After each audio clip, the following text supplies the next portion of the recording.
What's up guys? In this tutorial, I will show you how to fix the issue when iMessage is not working properly on your Mac.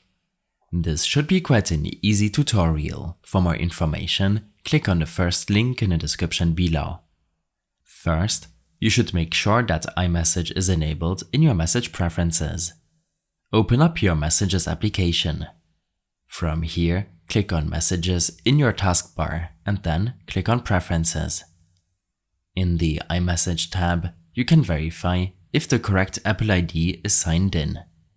If this is not the case, then sign out the current account and log back into the correct Apple ID account.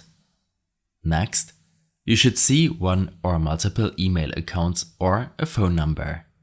These are the accounts that are reachable using iMessage and your Apple ID. Make sure that the correct account is selected before closing your preferences. In case the problem persists, then you should make sure that you're using a reliable network connection and that you're running the latest macOS version.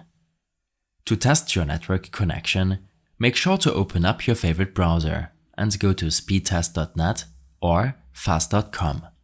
Both sites have a great and quick tool to test your average upload and download speed, as well as your server latency. In case your network connection seems fine, then navigate to your system preferences. Here, click on Software Update. Make sure to download the latest update. Installing the latest version will require you to restart your Mac. This can, in a lot of cases, also help fix iMessage issues.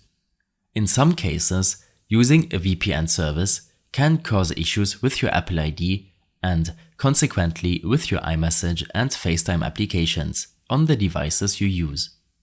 It's suggested to disable your VPN to see if this fixes your problem. Lastly, you should make sure that you're not currently using a focus mode, which could otherwise disable some notifications such as iMessage notifications on your Mac. Click on the Control Center icon in your taskbar to disable any focus mode that could be active. In your focus preferences, you can also see which notifications are allowed when using a focus mode, in case you wish to still use focus mode while getting iMessage notifications. Additional information and troubleshooting tips can be found in my extensive guide linked in the description below. I hope this helped you out. Leave a comment if you have any questions and see you in the next one.